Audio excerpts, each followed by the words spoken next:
Hey guys, Steve from PC Budget Solutions here, and this has been something that I've argued with a lot on the Linus Tech Tip forums. People always say in Australia it's really expensive. Graphics cards are $200 or $300 more expensive in their currency versus the buy over here, and that is true. But people are constantly missing the idea that they make a lot more money over there in their currency than we do here. So that's what this video is about.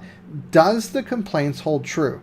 Is the myth true? Because I've always called it a myth. Well, in this video, you guys are going to come along for a ride and find out if it is more expensive to build a computer in Australia than it is the United States when factoring in wages. So this first chart shows the average salary in Australia and the United States, and Australia adjusted down to the conversion rate, which is 78 cents on a dollar that the Australian dollar is to the United States. So 82,000 roughly versus 64,000 US dollars versus about 50.5 in the United States US dollars.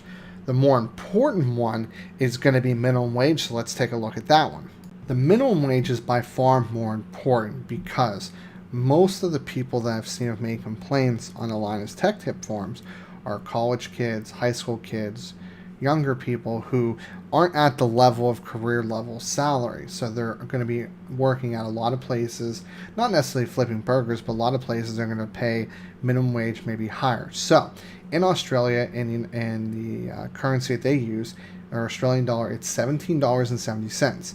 Over here, when you convert it down to the United States dollar, they're making $13.81, but minimum wage here, flipping burgers, which is most ways to earn minimum wage, which would be fast food, is earning $7.25. So they're earning significantly more than what people making minimum wage in the United States do.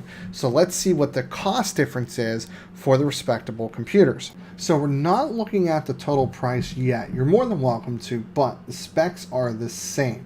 A Ryzen 7 1700 H100i version 2, a Prime X 370 Pro board by Asus, 32 gigabytes of memory, 1 terabyte SSD, GTX 1070, the same case that I have, and a really good power supply. This is going to represent, a higher end gaming rig. Probably could have gone a GTX 1080 or whatever have you, but I just want to use something very comparable what a gamer / editor would use. Let's take a look at how that stacks up with converting down to the US dollar from Australian, vice versa. So this is where we're at. 2,646 Australian dollars buys that rig. When you adjust that down to the US dollar, it's a hair over 2,000, 2,063. And in the United States, if you were to purchase it from local vendors, $1,804 respectively. So that's what we're up against. Now, if you notice, we're looking at a $250 dollar for dollar, United States dollar for dollar increase going from buying it here versus buying it there. So if I were to go to the vendors and say I have US dollars, that's how much money I'd have to bring, $250 more roughly. You guys have seen the previous slide that wages are a lot higher than that. So let's see how that breaks down and finally debunk this myth. So here we go, and this part is going to be my conclusion as well. So thank you guys for tuning in. But let's take a look. As you notice, the green under Australia obviously falls below what the average salary is percentage-wise over the United States. So the United States is the base number. So they're 100%. Okay. So looking at the Australian dollar versus what they make 244% to us, their currency versus ours, at minimum wage. Average salary is 162% to us on the average salary for obviously a career-based job. And then the PC comes in at 147% to us on their currency. Now we need to adjust that down to United States because that makes the comparison fair. So Doing anything from flipping burgers or working retail in the United States, you're making $7.25 an hour. Maybe a little more, but that's usually where you're starting at. In Australia, you're going to make $13.82 an hour. Now, when you look at the increase, you're going to make almost twice as much, but pay 14% more for that computer. So you could literally work 5 weeks saving up every dollar you have and buy the computer in Australia. So we're going to take 1382, multiply that by 160 hours. Now, we're going to take out 25% for all your taxes and things like that. So that brings you down to 1658 is your free and clear United States dollar for working in Australia. So if you were to take that money and bring it back here.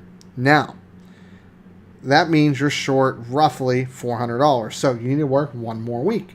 So 5 weeks of earning minimum wage in Australia, adjusted down to United States dollar, and you can buy that gaming rig. However, in the United States, it's a different idea altogether. $7.25 for 1 month earns $11.60, and you have to remove 25% for all your taxes, being in the lowest tax bracket. That's $870. So in 1 month, you've earned not even half what it takes. In 2 months, you're still a pay short. So assuming that you also get paid every week, you need to work 9 weeks to get the same exact computer. So myth is debunked once and for all. It is not more expensive to build a computer in Australia. Yes, pure dollar it is, but you have to adjust for what people make.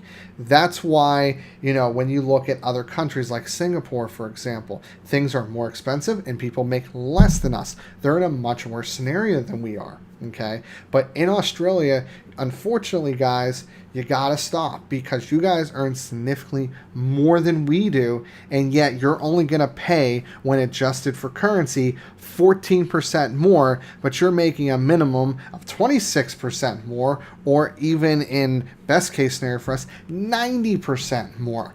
So it is not true. It is cheaper to live and work over in Australia and build a computer versus here. And there's so many other factors to consider. They may pay more in taxes, but we pay a lot more in healthcare, for example. Their tuitions are either nothing or much less than what we have to pay over here. And when you look at cost of living in Sydney, well, look at cost of living in San Francisco and New York. So there are a lot of factors. That's why we had to look just at these factors to keep everything fair. So thank you guys for tuning in to this episode. Something completely random, but hopefully you guys liked it. If you liked it, liked it. If you didn't, that's fine. Go ahead and dislike it. Definitely subscribe to the channel if this content's pretty cool. But this is Steve from PC Budget Solutions, and I'll see you later on down the road.